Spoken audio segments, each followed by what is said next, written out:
ازيكم عاملين ايه؟ تعالوا نعمل بقى شوية خيار مخلل كده جمال جدا. الخيار المخلل ده من المخللات المفضلة عندي، وبيتهيألي عند ناس كتير.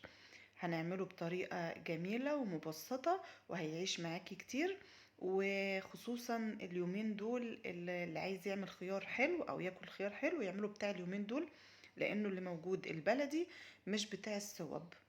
انا هعمل كيلو، فالكيلو حطيت له تقريبا يجي لتر ونص ميه، او على قد البرطمان بتاعك.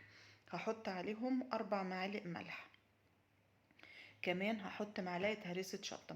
معلقه هريسه الشطه دي اختياري، بس هي بتديله طعم حلو وبتحفظه لانها بتبقى حراقه. كمان هحط عليه 4 فصوص توم، مش بعملهم شرايح، بعمله سليم كده وتعملي له فتحات وبس عشان ريحته وطعمه يطلع. كمان هحط عليه ربع كوباية خل.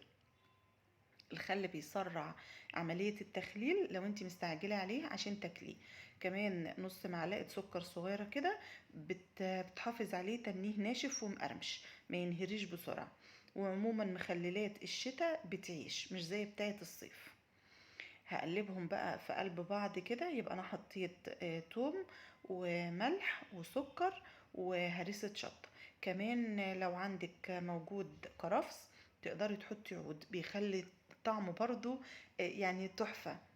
في ناس بتبقى تحط نعناع اخضر او ناشف، انا بصراحة ما جربتوش، بس كنت جبته من مكان مرة ولقيت فيه نعناع وعجبني، فان شاء الله مرة تانية هبقى برضو اجربه بالنعناع.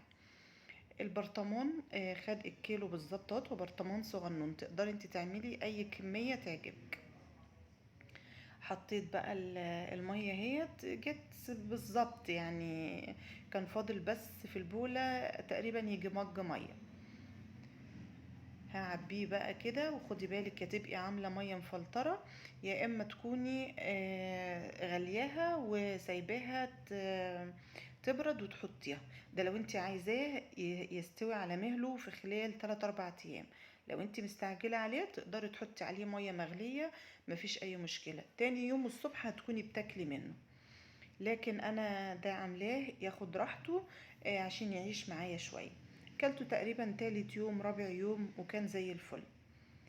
سبته اهوت، وبعد كده جيت فتحت عليه. بص، مفيش على الوش ريم ولا فيه اي حاجه خالص.